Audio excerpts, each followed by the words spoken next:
The leading decongestant used by millions of Americans and Canadians looking for relief from a stuffy nose is no better than a dummy pill, according to the FDA. Government experts reviewed the latest research on the long-questioned drug ingredient called phenylephrine.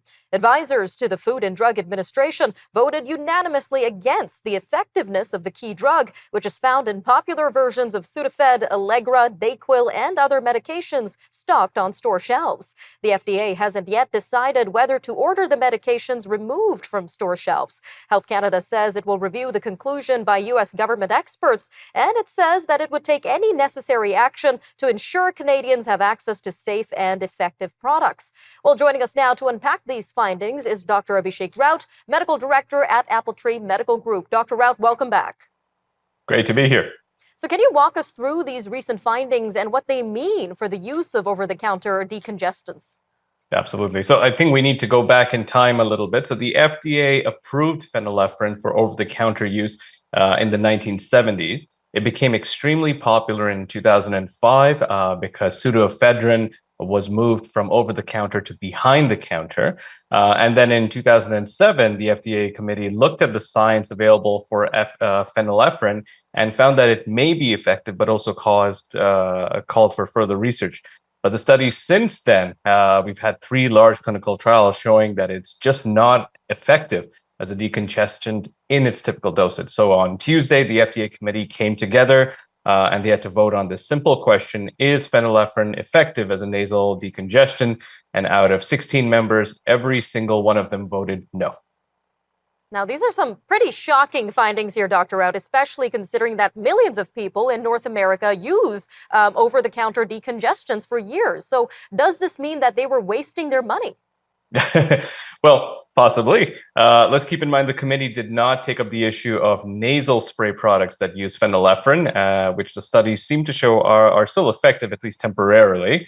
Phenylephrine is still the most common ingredient in over-the-counter nasal and sinus products. So there are other options available as well in those products, and really phenylephrine might still be safe and useful in a nasal decongestion. All right, so what exactly is phenylephrine, Dr. Raut, and why has it been available under what seems to be some sort of false messaging for so many years? I know you say it does work for nasal sprays, but it seems that other products, it seems to not work. That's right. So phenylephrine is chemically what we call an alpha-1 adrenergic receptor, basically meaning that it stimulates receptors that would be activated for things like epinephrine, adrenaline, or similar molecules there.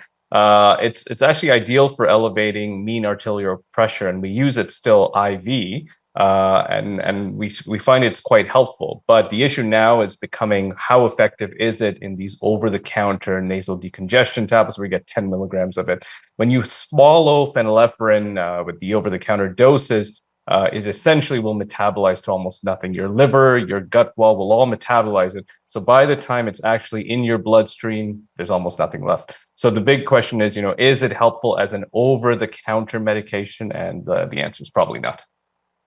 Now, this is really interesting, Dr. Raut, because we know lots of people who swear by using some of these products and that they do work. So what's going on there? Is it a placebo effect? Are there other ingredients in these pills that do work?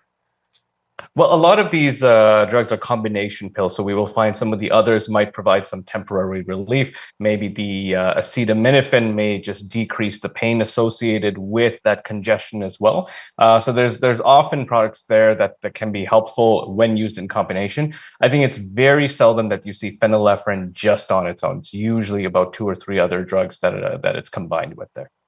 All right, so how should Canadians digest this information, Dr. Raut? What would be your advice to them?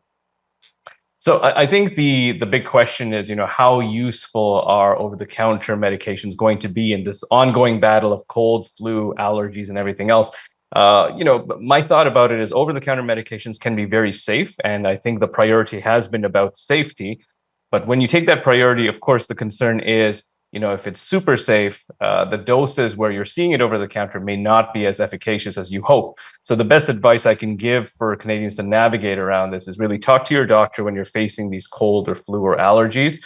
Your doctor might be available virtually as well, but the prescription medications might be far more helpful for you, especially in the realm of efficacy.